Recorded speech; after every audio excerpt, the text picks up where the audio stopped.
Joining me now is the man who, for me, has been at the forefront of making the reconciliation happen. 10 years ago today, it was snowing in Manston, and I met this gentleman for the first time. Ladies and gentlemen, good friend of the Channel Memorial Trust, Jochen Werne. Thank you very much. Ladies and gentlemen, I'm truly honored to be here to speak on the occasion of the 80th anniversary of the Channel Dash. It was 10 years ago, as Malcolm mentioned, that the members of the Global Offshore Sailing Team, planning their commemorative voyage from Brest to Kiel, first met the honorable members of the Channel Dash Association. Outstanding individuals who have done so much to keep history alive and remind us that we are all part of something bigger than ourselves.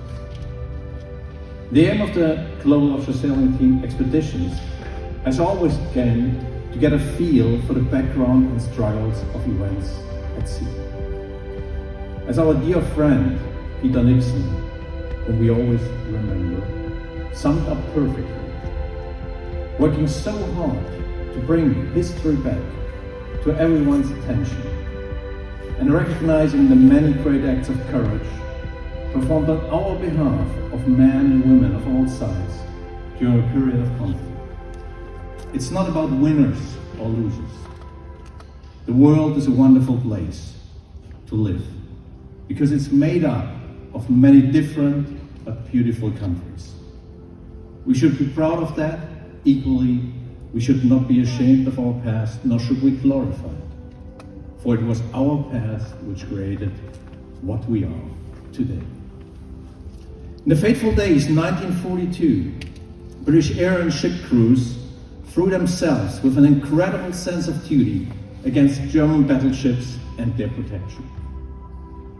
The enemy, which the Swordfish crews met on this day 80 years ago, consisted not only of large naval vessels, but also of an air cover operation codenamed Thunderbird.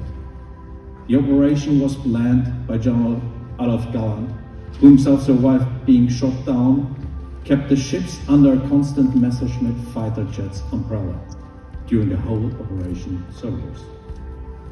Anyone who witnessed the performance difference between a Swordfish and a Spitfire, the British equivalent to the Messerschmitt, at one of the recent Channel Dash commemorations, understands well the words of Captain Hoffman of the Scharnhorst, who said, "Poor fellows, they are so very slow.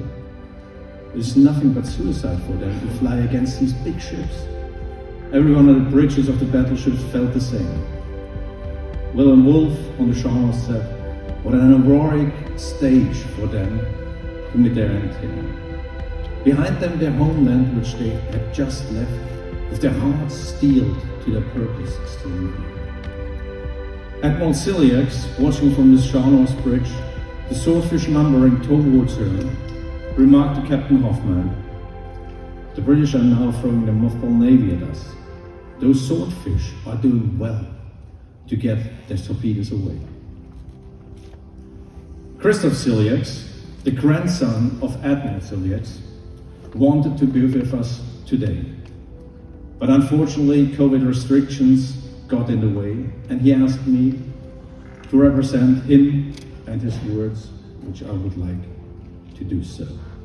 He says, "On behalf of the Ciliax family, I would like to express my utmost respect and appreciation to the British soldiers who lost their lives on 12 February 1942.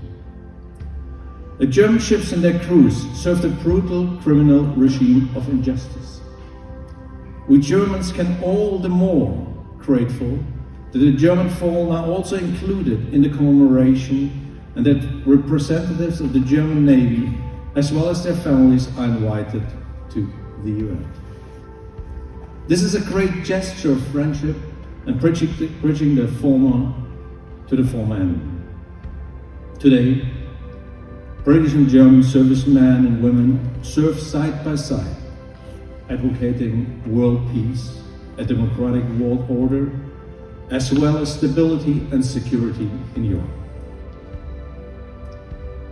Christoph Silius says, I too wear the Navy uniform for this reason and stand for the fact that never again a regime of injustice can grow in Germany, from which terror and violence towards our neighboring countries and the world emanates.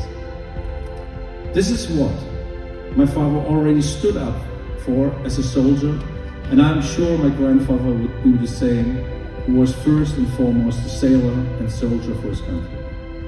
However, never would I defend serving for a criminal regime, what at the end serving for the Kriegsmarine meant.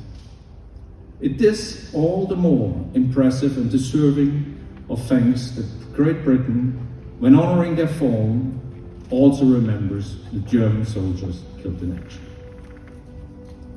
My mother and wife of Rear Admiral Otto H. Silius, my late father, would also well like to attend the commemoration event and honor the British soldiers, but she was also unable to do so due to COVID restrictions, and therefore sends her thanks and greetings.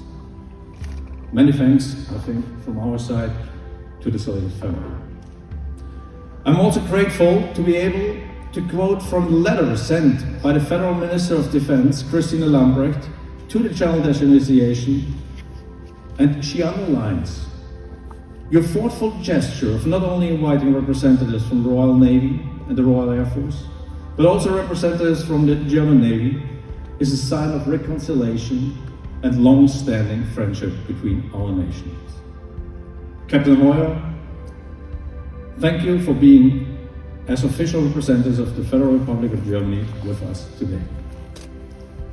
As a former commander of the Royal Singapore Yacht Club and GOST member Bernard Seeley once said, and it remains true today, and it will remain the truth into the distant time, we are all sailors. Ladies and gentlemen, please let me conclude on this historic day with a thought. The beauty of our nations is what we cherish, the same freedoms, defend the same values, and respect the same fundamental rules. We are bound together not simply by institutions, but by our common beliefs in democracy, openness, equality before the law. We are bound together by friendship.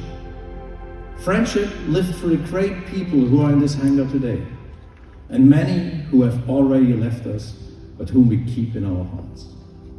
Today is a very special day. It is not an end, but a beginning. So let me conclude with the famous words of Konrad Adenauer, the first post-war German Chancellor. Wenn die anderen glauben, man ist am Ende, so muss man erst richtig anfangen.